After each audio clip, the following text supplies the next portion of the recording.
locked? Did they lock you out? They did. Oh, so offended. Let them out. I don't think that was very kind. Go to Titus 2, if you will.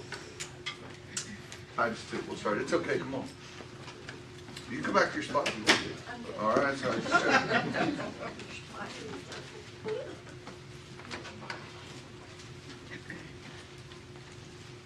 Your husband texted me and said, "You locked my wife out." They're always watching and listening.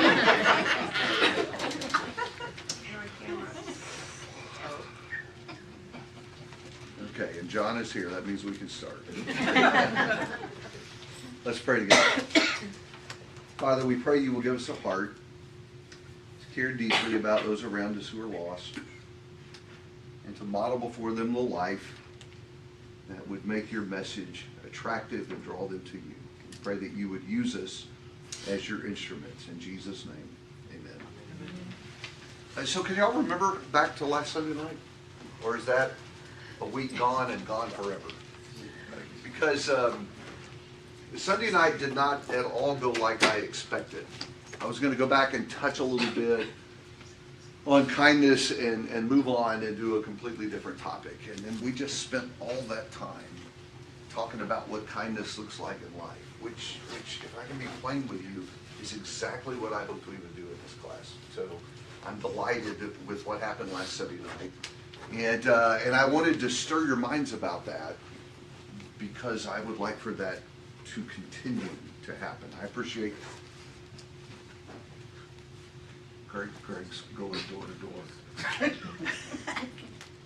not sure which one to choose.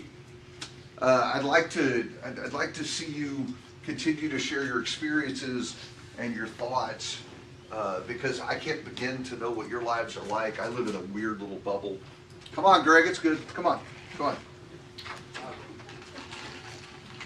We've all been waiting anxiously as you were moving. She always sits here. I tried to get her to sit there too. Anyway, I would like to hear how you see the things we're talking about working out in your life. So in Titus 2, I actually want to go to this list we introduced at the very beginning of class. Remember the categories: old men, old women, young men, young women. He works through that list. I want to go to the very first thing in the very first list. So in verse 2, he says, older men are to be, now watch this word, temperate. And that's the idea that I want you to think with me for a little while about tonight. It is the first word in the very first list that Titus gives, temperate. Some of you may be thinking, well, I am female, so I did not need to come to class tonight. This is the old man list, and you can even maybe see why young men would need it, because there'll be hopefully old men one day. But if you're a woman, you're never going to need the old man list, right? So why did we give the ladies a pass tonight? And Kenneth, after that, dares to be the one to speak first. Well, now I have a question. What's the third word in your list? We'll get to that in a minute. No, because mine's temperate. I know. We'll get to that in a minute. Oh. We'll go to hang on to me with it. Hang on for just a second, and we'll cover that. Let's deal with this question first. Why do women need to be present for the old guy list? I hope the old guys get to that. To get to the point, old guys, and to get to So those things. women need to do this so you can help us to be temperate. Okay. I wasn't sure if you meant that or that y'all need to help us get old. Both. Both are true. Any other thoughts about that? There is a point here. I'm not just messing around with it. Well, we all probably need to be temperate. Do we? Definitely. Okay, if we all need to be temperate, I'm sitting here, my mind's going, should I pick on my wife? Is that wise? If we all need to be temperate, why is it on the old guy list? Why not on everybody's list? We have a propensity to not. Ah, okay. What did you say? You grumbled over there. I didn't Verse 3 disagree. says likewise. Okay, fair enough. I want you to be careful not to chop the list up that way and say, that's to the young guys, that was a long time ago, that is not for me. I don't think that's what he's doing with most of the things on the list, saying these are for the old guys and only for the old guys. My suspicion is that most of these things apply to all of us, but some categories struggle more with this than others, okay? So older men have struggles that are unique to being older, that maybe younger women, not saying the quality isn't important for them, not as big of an area of struggle. Does that make sense?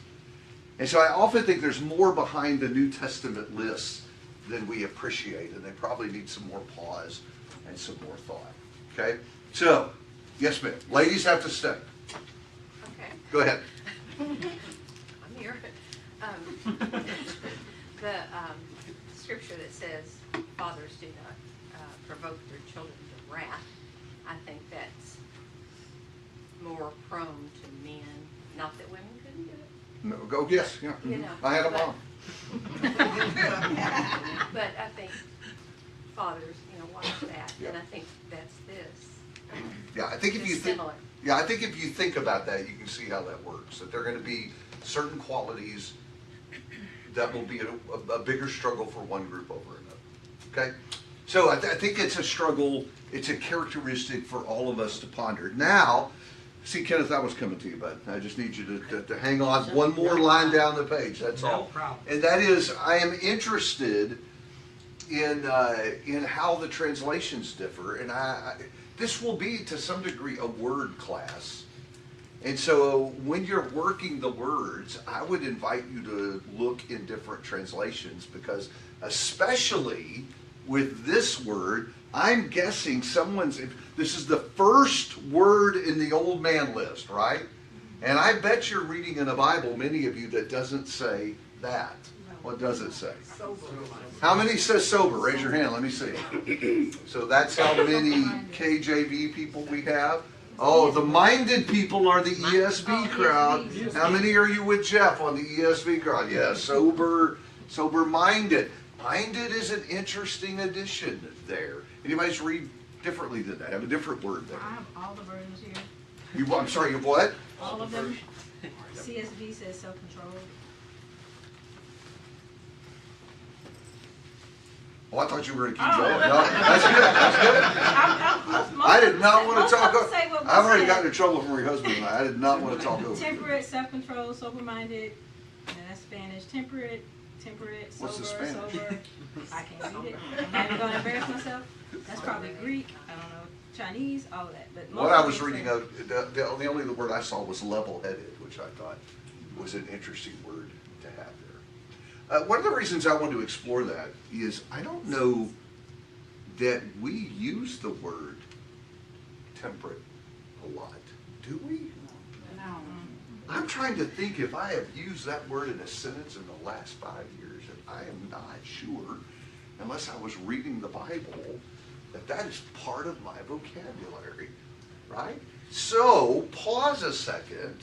If you were going to use the word, how would you use it? What's that word mean to you? Restraint. Restraint. I'm going to start throwing some stuff up on the board. The kids today would say chill. Would say what? Chill. I'm not sure that the kids today would say that. You may be Maybe the kids in my day. dedicated. But I was a kid. Wait. Well, I'm going to put that on the board just because that's fun. I'm sorry. Yes. You would use the word chill? He came to your rescue. He's not one of the kids in today. He is also not a kid for today. David, I can give modern day, Gen Alpha or Gen Z slang. It would be lock in. Wait. Lock in, fam. Yeah. Lock in? Yeah. I'm not writing that on the board.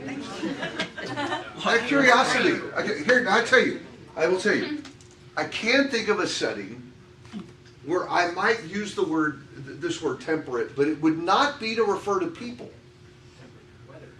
Weather, climate. Now, I can see using the word to refer to climate. What does having a temperate climate mean? Pleasant. Pleasant. Not too cold, enjoyable, chill. See, I still use that. Moderate. If you think of the Victorian times, they had temperance leagues. And they would go out and try to get people not to drink. Oh, hold that thought. So this happened to be Wednesday too, that my class all night was just in the next point on my outline. So thank you. I appreciate that. Hold that thought. I'm coming right back to you. A temperate climate is a present one because it's not too hot, imported to Texans, and not too cold. It's kind of nice and pleasant in the, let me give you another word. It's moderate. And it's not, who said it? It's not extreme one way or the other. Yes, sir. I just said moderate. I wanted credit.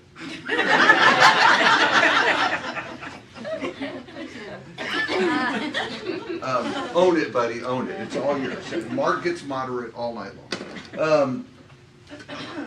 It's going to be one of those nights I just feel it. Go back to what you were saying about alcohol, because you go back in the teens and 20s when the big prohibition thing was going on, and there were temperance leagues that fought against alcohol and the problem. Well, in fact, I think typically in terms of people, that's what we most associate that with, not being excessive in the drinking of alcohol. Okay? Yes, sir. So, well, and that's kind of what I was thinking with my term of sober in my verse, is that today, when you never use the word sober for anything but What? not being drunk. Not Yeah. drunk. And so I would never I never think of when I put that in a sentence for anything other. Yeah. So in fact, lots of translations in this spot put the word sober. And when we think of sobriety, that's what we think of. We think of it as exclusively having to deal with alcohol. Biblically speaking, I think that's true, but I think the word biblically is bigger, and that makes sense, doesn't it? Because even when you're dealing with not drunk, being sober, what's really the issue there? You're clear-headed. Clear, okay, right? Moderate, pleasant, maybe, restraint, things that are lost. I'm sorry? Sincere. Sincere, things that are lost when you're drunk. Clear thinking, okay? The interesting one that some of you said popped up in your translation was self-control. Some places, some translations insert the word self-control. How do you work that one in? Tell me about that. How does that fit the genre? Can I say it like that? Being commanded of all of your faculties. Be in command of your faculties. That's another interesting idea. If you leave the last 3 letters off of that word, it's the word temper. Okay? So not having a temper or being in control of your temper. Yeah, the struggle with should I pick on my wife? Get underneath the temper problem. What is the problem when somebody's temper has taken control? You're out of control. Yeah, there's something else is controlling, which by the way is the problem with being drunk, right? I'm not in my right mind. I'm not controlling. Passions rule rather than principles. That's what I was just about to say. That's what you were going to say? Yes. Yeah, they're trying to solve, lose your temper, you're trying to solve a logical problem with emotion. Yeah, that's exactly right. And you guys have all seen this. Somebody lose it right? Give to their anger, let the anger run you, and what happens? Bad things. Bad things. Things are said that shouldn't be. Yeah, you say things you shouldn't say. Regret. Yeah. To me, I think about road rage, right? I mean, road rage has to be the picture of stupidity in our culture today, right?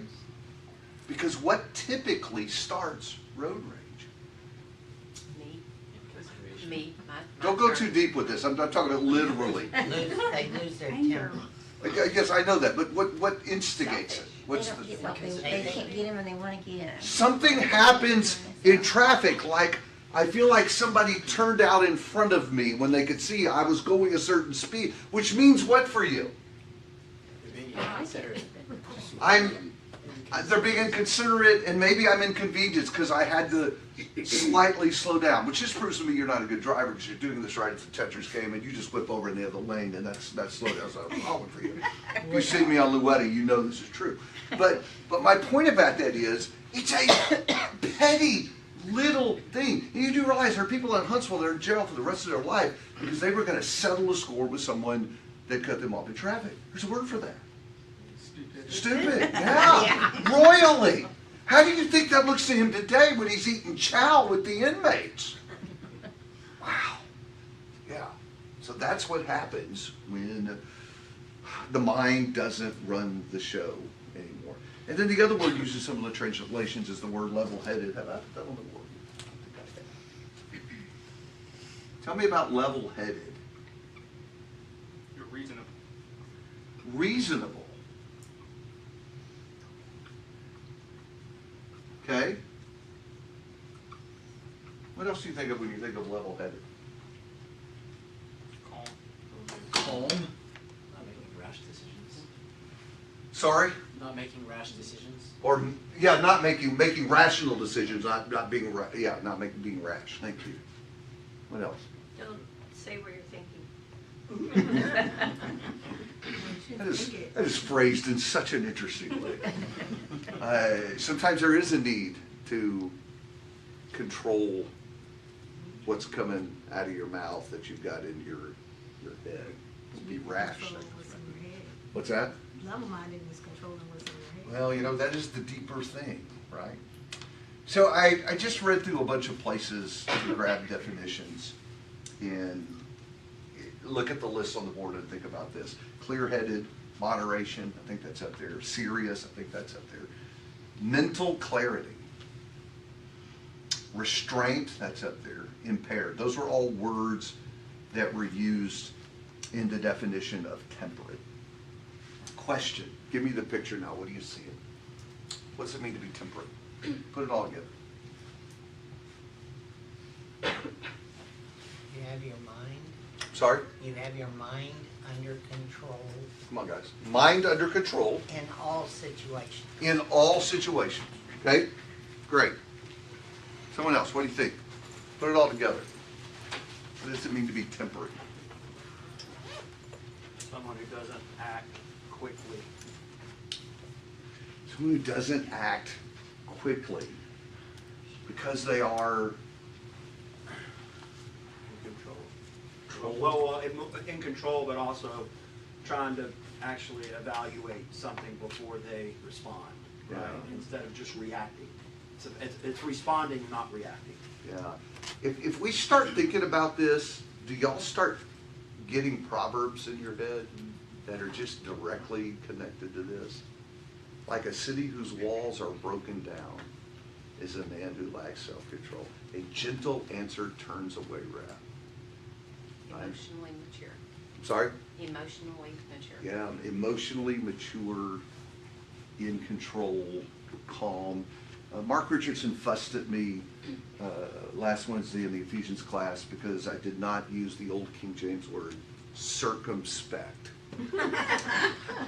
Since Mark is basically living in the 70s, he was unhappy that I didn't use the word circumspect. So please, if you have an opportunity, go up to Mark tonight, use the word circumspect, and say I used it in class. But that is an interesting word, right? Circumspect. What does that conjure up in your mind?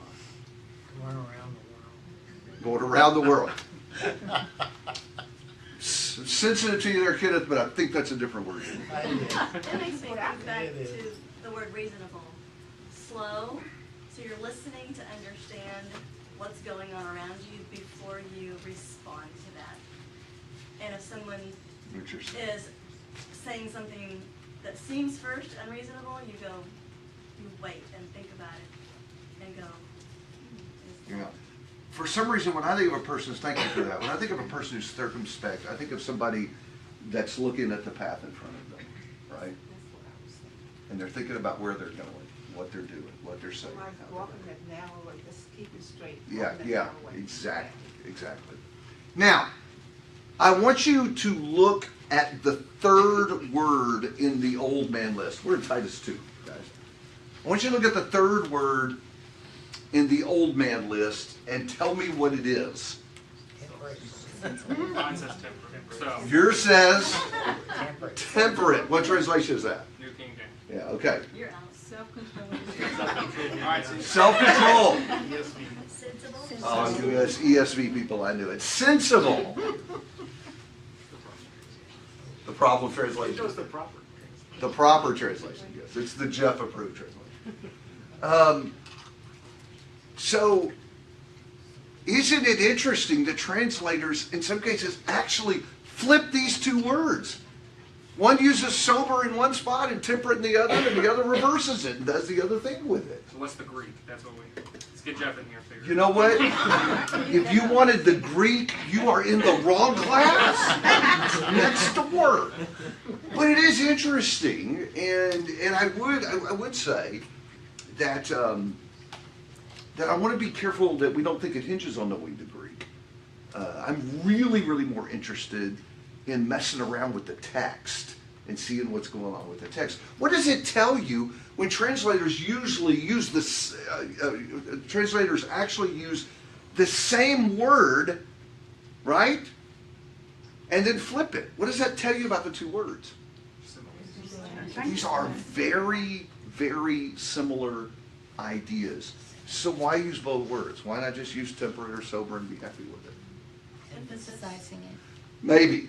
Maybe there are nuances of meaning here. Maybe the point is he wants to emphasize it. But I will tell you, if you go look up the word, they actually, in defining the word, use the other word. What does it mean to be sober? Temperate, right? What does it mean to be temperate? Sober, right? Well, we didn't put it on the list. We should have. So what is your third word? what's my third word? What's your third word in your translation? In the, man, Kenneth is just baiting me. Y'all should probably address that I word. looked at the Greek and It's sensible. power over oneself. Yes. Here's the interesting thing, though. Temperate is only said about old guys. But that third word, in my translation, sensible, is said to younger women in verse 5. It's said to younger men in verse 6. And it's said of all of us in verse 12. That the gospel instructs us to live sensibly in this present age. Isn't that interesting? Mine says sober. Soberly. So I think sometimes there are nuances of meanings. That's fair, and I think that's true here to a degree. But I don't know that the ideas are really all that different. Do y'all remember talking about this word when we talked about alcohol in a sermon a few weeks ago? This is the word that we're called to live sensible lives. And the problem with things like alcohol or anger is that things like that rob us of our ability to act sensibly. When I drink, what happens to me? When I drink too much, what happens to me? What? Did you just say we act stupid? I said I get Okay, stupid. thank you. What else? Break it out for me. They aren't in control of what they say or how they act. I'm not really in control anymore. What else? When you're driving, you are declared impaired. Yeah, drivers are impaired, which means what? What's lost? Control of your body, control of your vision. Yeah, control of vision your mind. is hampered. Reaction. Reaction time is hampered. Makes the Tetris game a little more difficult, right? Sometimes you have an exaggerated sense of what you're capable of, what you can do. Don't have a good perception on reality. And we talked in that sermon about how extraordinarily critical this quality is for disciples. And so let me pose that question. Why is it critical for disciples to be sober?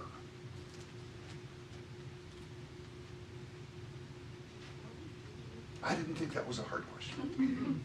As an example to other people. I have to be an example to other people. How do you God live says a, to. How do you answer a question? You know, somebody comes to you and says, asks you about Christ or something. How do you respond logically Yeah. and with intelligence that is going to capture their attention? Yeah. how do you live a pure life if you're not in control? Think about that. Think about the call to be pure. When we talk about self-control being the ability to overrule your passions and to follow your principles, right? That's what self-control is. When is it ever good not to be able to do that? No. When is it ever good to have that ability hampered? Right? So every day, think about this. Every day we're going out and battling the devil, right? Every day. Devil's vigilant.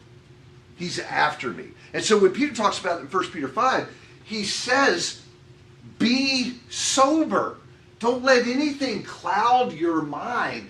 Be in control, be level-headed, be restrained, because he is seeking to take advantage of you.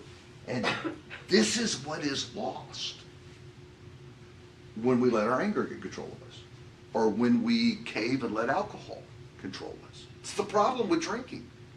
Either I'm giving myself over to the wine, or I'm going to be sober-minded. But the one causes the loss of the other. Does that make sense? Are you following me on that?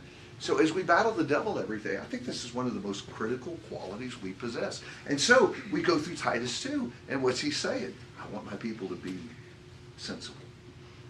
I want them to be sober. I want them to be temperate. I don't want that to be compromised even a little bit. That's one of my big struggles with the alcohol question, is when is it ever good for you to lose some of this stuff, even just a little bit of it? When is it ever good to be tipsy? For a disciple. I tell you what, it is good. It is good for a guy trying to seduce a girl, right? We even have ugly language for that in our culture to describe how easier it is to get a girl in your bed when she's drunk. Why? Sorry? He doesn't have control. Yeah, that, in fact, you do realize, guys, this is a huge part of where the date rape thing comes from. You lose inhibition. Sorry? You lose your inhibition. You lose your inhibitions? And even do you lose your ability to consent?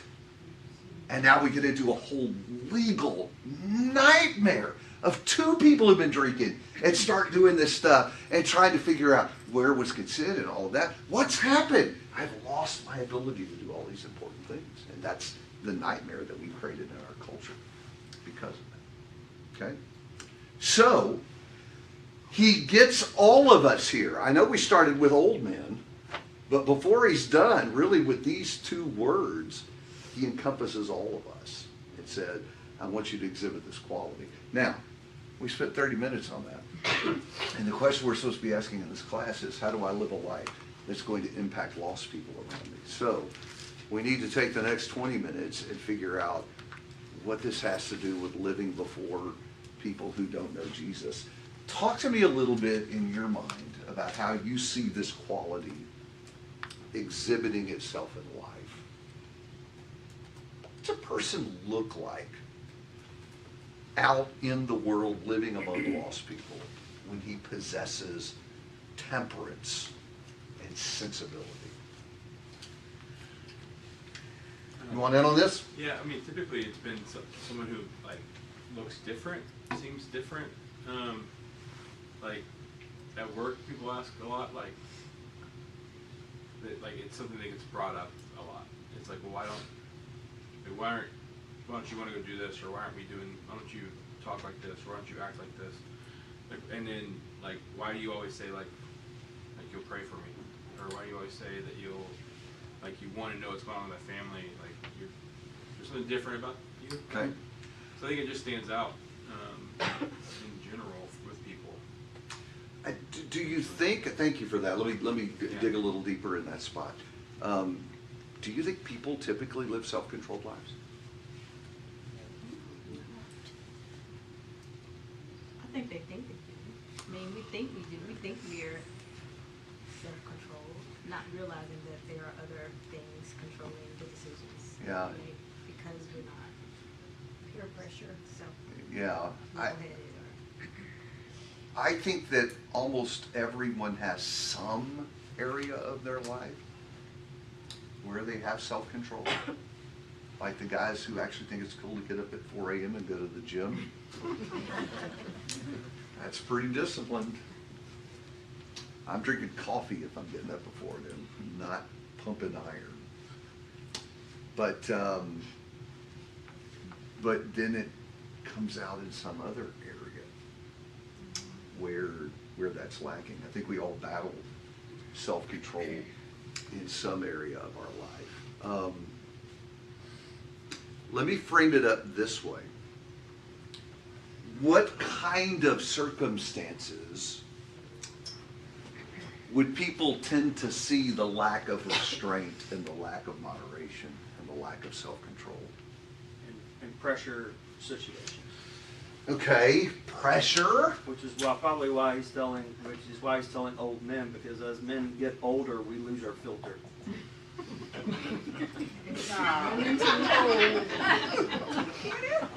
I don't know what Greg is talking about. Though, I don't know what you're talking about, and I'm personally offended, and I don't think I know why. Let's think about pressure situations and dig that hole a little deeper.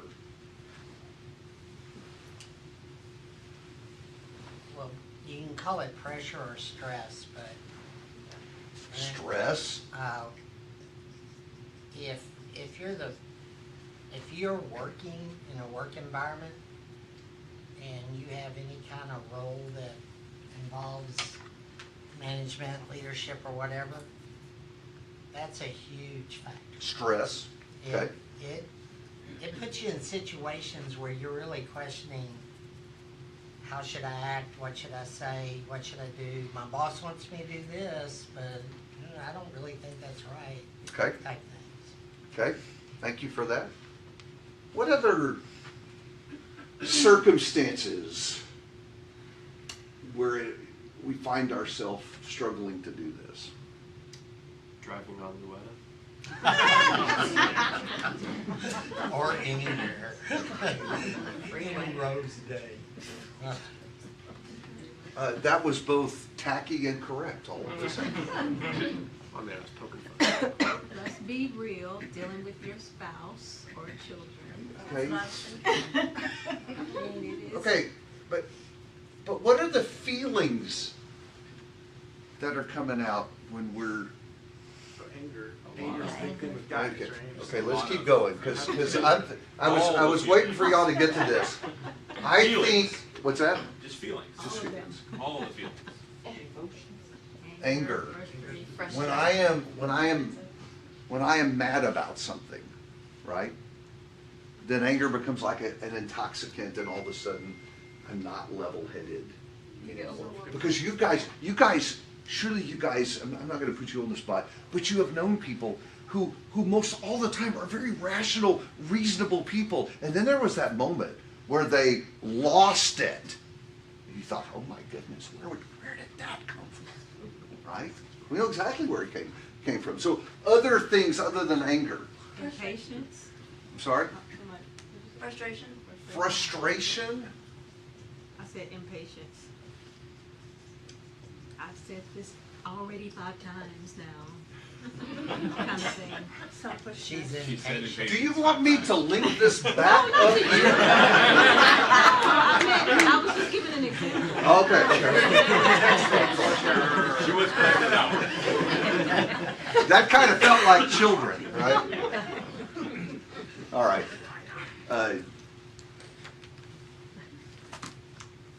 I thought about a bunch of guys talking at work about some new thing that outraged them, okay? Y'all ever talk at work about things that make you mad? And it'd be anything, like some new company policy about vacation. Or they're gonna pay less a percentage of our insurance, and employees get together, they start talking about that. Or politics, because y'all don't ever talk about work or politics at work, right? And if you do, it's all peace and flowers and happiness when you have a political discussion. Or it may even just be the Astros and why we hired this coach and what's wrong with the pitching staff. And okay, so you get around other people and you share conversation about your outrages. You vent, right? Tell me about the temperate person in a conversation like that. What's he like? What's the conversation? Sorry? What's the conversation? He avoids it, he's not there, like walks away? Like if I hear something that's just gonna make me lose my temper, I'm just not gonna interact. Tell me what that looks like. I'm not gonna interact. I don't think I've ever seen someone just do that, because a lot of the time they'll be like, someone will be like, say something, they'll be like, come at me, like, say that again, say that to my face. Yeah. They don't ever, or if they walk away, they come back and they retaliate again. I've never seen someone just walk away and stay away. My IT guy he likes to see me, and I don't interact with him. Yes, ma'am. So once upon a time where I worked before, I had a young engineer come into my office, and she was ranting and raving and she wouldn't stop. So I got out of my seat. She said, where are you going? I said, I'm going to see my supervisor because you have a problem that only she can solve. I can't solve this for you. We're not gonna do this back and forth. We're gonna go there. And she didn't go, she just stood there in shock, but I'll let her anyway. Let her have her space. She's having a moment. I'll let her have her moment. Let me ask y'all, thank you for that.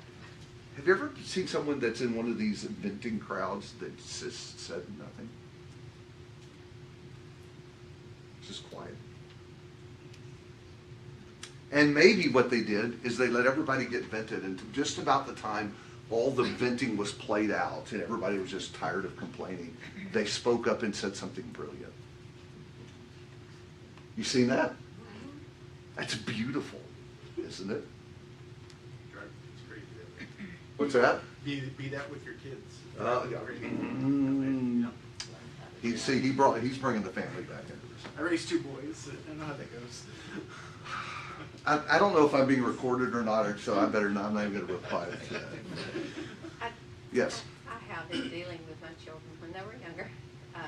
Just said, I'm not sure exactly what's going on right now, but I'll get back with you, or let me think about this, or especially teenage girls. They get really frustrated and emotional. 2 of my sisters go to church here, and I need to sit this one out too. My heart is saying amen, but I'm just thinking, yes, ma'am. So I work at McDonald's, and the customers can get really, like when I work in the drive-thru, and the customers can get really annoying and really angry. It's like YouTube material, frustrated McDonald's. They get employees. so angry for no reason over the smallest thing. And there was a time where I knew I was about to just let loose and just yell at them and insult their Happy Meals and everything.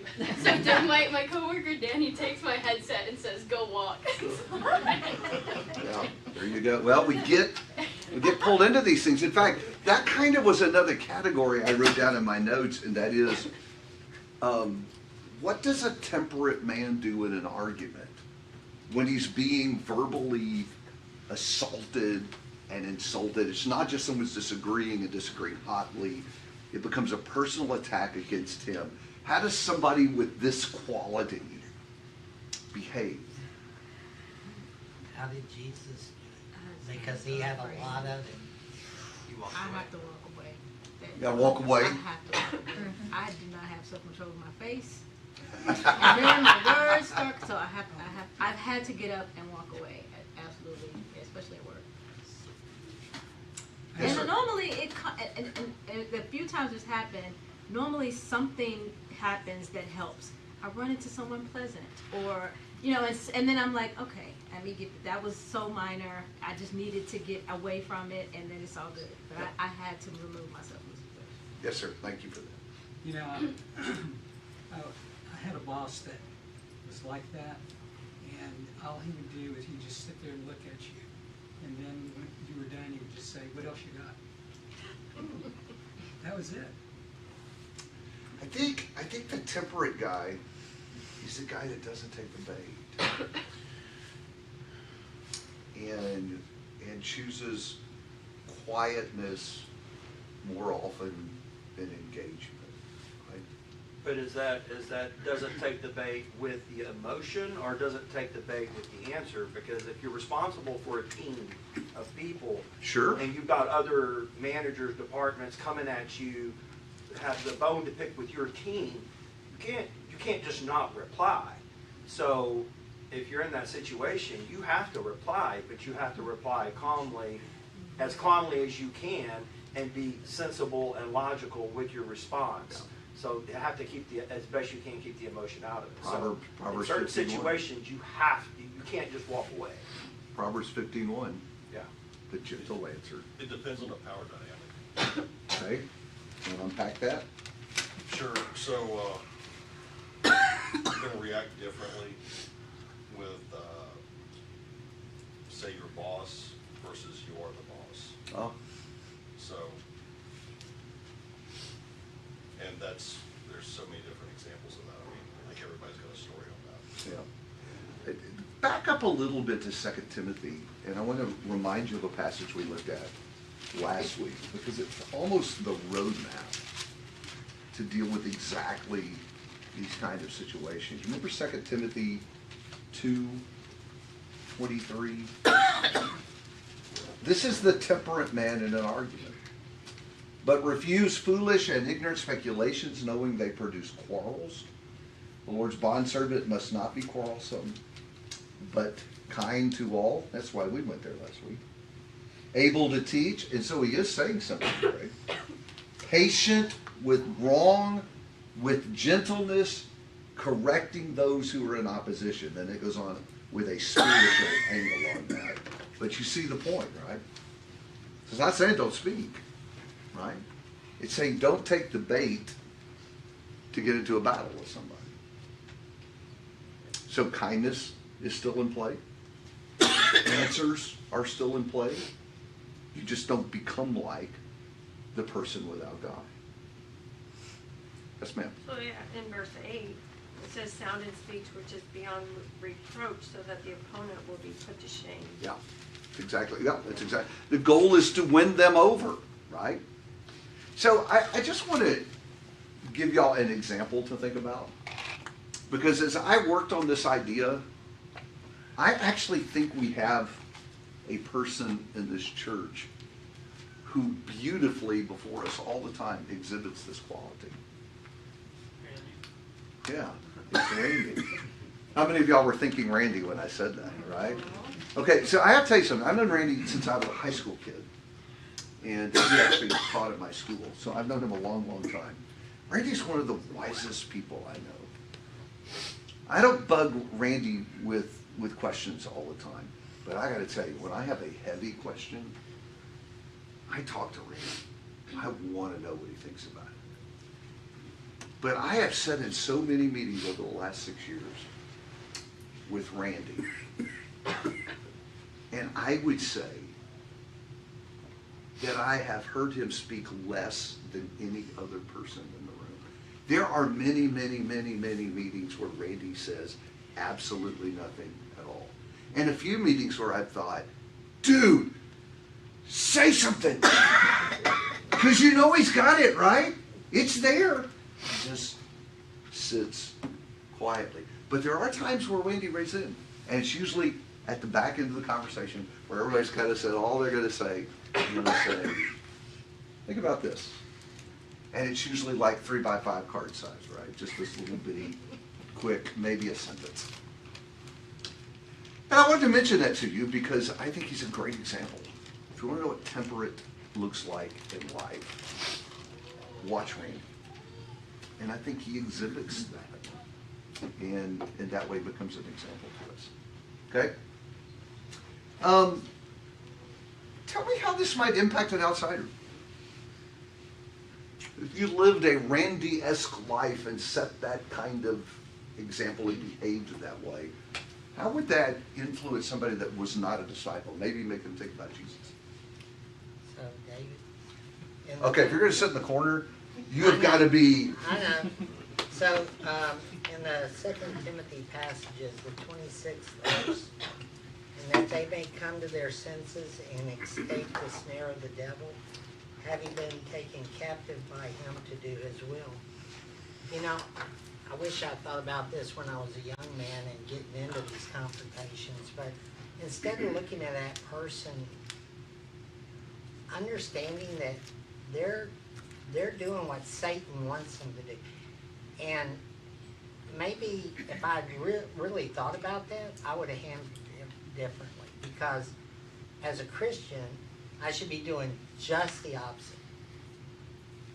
Hoping to get them to see where they're at. I think that's really, really a critical piece of interacting well with lost people. I think too often we see lost people as the enemy. And they're not the enemy. Who's the enemy? Yes, and they've been held captive by him to do this as well. Not saying they're without guilt. Don't hear me say that. Right. I'm just saying they're deluded and deceived by the devil. And so I think lost people are to be pitied, not hated. Yes, John? We spend a lifetime in the Word trying to master the qualities that the Lord wants us to have. But in Titus 2, in the end of verse 5, it kind of sums it up, that your response, so that the Word of God will not be dishonored. If we approach things in that manner, yep, our responses will be a lot different. Randy can talk to people very patiently and not raise his voice and take a different angle if it's not going the way it should, where a lot of us will get very frustrated and, just say something we shouldn't say. Yep. So there's that self-discipline piece of it. There's one thing I want to say about this quality to understand, I think, its role in reaching lost people before we're done. I titled this a soil prepping quality. Do you see what I'm saying? This is not like going and handing someone a card and inviting them to visit worship. Okay?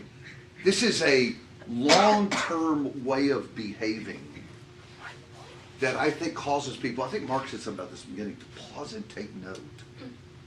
There's something different about him. He does not react and behave as everybody else does. And that may not impress me today, but when my season comes, and I'm thinking, I need to get to know the Lord better, I need to be looking around, who are they going to go to?